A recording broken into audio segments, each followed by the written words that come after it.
குட்டி கதை. ஒரு வீட்டில் அம்மா, அப்பா, ஒரு ஆண் பிள்ளை, பெண் பிள்ளை 4 பேர் இருக்காங்க. அவங்க எல்லோரும் ஒரு நாள் உட்காந்து ஜாலியாக சாப்பிட்ருக்காங்க. அப்போ அந்த சமயத்தில் வீட்டு காலிங் பெல் யாரோ அடிக்கிறாங்க. அப்போது கணவர் வந்துட்டு மனைவி கிட்ட போய் பாரு, யாரோ கூப்பிடுறாங்க, யாருன்னு பாரு அப்படின்னு சொல்லி அனுப்பிச்சி வைக்கிறாங்க.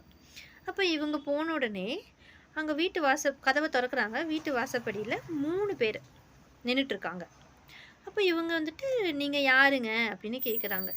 அப்போ அதுக்கு அவர் ஒவ்வொருத்தராக இன்ட்ரொடக்ஷன் கொடுக்குறாங்க. என் பேர் அன்பு, என் பேர் செல்வம், என் பேர் புகழ் அப்படின்னு சொல்கிறாங்க.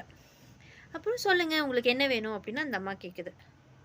அப்போது அவங்க வந்துட்டு எங்களில் யாராவது உங்கள் வீட்டுக்கு வரணும்னு நினச்சிங்கன்னா யாராவது ஒருத்தரை கூப்பிடுங்க, நாங்கள் வரோம் அப்படின்னு. இந்த அம்மாவுக்கு ஒரே சந்தோஷம். வீடு தேடி பரவாயில்லையே, அன்பு, புகழ், செல்வம் எல்லாம் வந்திருக்கேன்ட்டு ஒரே சந்தோஷம்.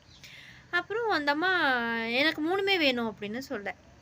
அப்புறம் அவங்க சொன்னாங்களா, இல்லைங்க 3 பேரும் நாங்கள் வரமாட்டோம், யாராவது ஒருத்தரை நீங்கள் கூப்பிடுங்க, அவங்க உங்கள் வீட்டுக்கு வருவாங்க, நிரந்தரமாக இருப்பாங்க அப்படின்னு சொல்கிறாங்க. அப்புறம் சரி வெயிட் பண்ணுங்கள், நான் போய் எங்கள் வீட்டில் நான் கேட்டுட்டு வரேன், கணவர்கிட்ட கேட்டு வரேன் அப்படின்னு சொல்லிட்டு வீட்டுக்குள்ளே போகிறாங்க.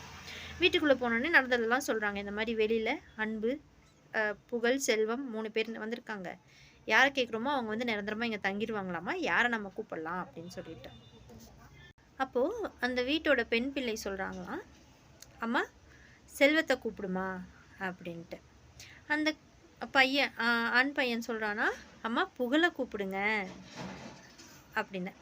அப்புறம் அப்பா கணவர் சொல்கிறாராம், இல்லை அது 2மே வேண்டாம், அன்பை கூப்பிடு, நம்ம வீட்டில் அன்பு இருந்தாவே சந்தோஷம் இருக்கும், புகழெல்லாம் வந்து டெம்ப்ரவரி, அதே மாதிரி செல்வமும் இன்றைக்கி சம்பாதிக்கலாம், நாளைக்கு சம்பாதிக்கலாம், எப்போ எது இருக்குன்னு தெரியாது, அன்பு இருந்தால் தான் வாழ்க்கை நிம்மதியாகவும் சந்தோஷமாகவும் இருக்கும் அப்படின்னு சொல்கிறாரு. இந்த அம்மாவும் வெளியே போயிட்டு எனக்கு அன்பு மட்டும் வந்தால் போதுங்க அப்படின்னு சொல்லிட்டாங்க. அப்போது அன்பு வந்து முன்னாடி வராரு. அவரை ஃபாலோ பண்ணிகிட்டே பின்னாடி 2 பேரும் வந்துடுறாங்க. இந்த அம்மாவுக்கு ஒரே ஆச்சரியம். கேட்டுடுறாங்க, என்ன 3 பேரும் வரமாட்டான்னு சொன்னீங்களே, இப்போ 3 பேருமே வந்துட்டீங்க அப்படின்ட்டு.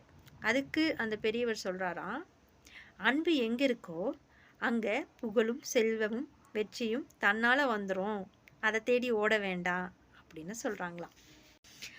அன்பின் பாதையை சேர்ந்தவருக்கு முடிவே இல்லை. கரெக்டாக அன்பை சொல்லிக் கொடுங்க குழந்தைகளுக்கு.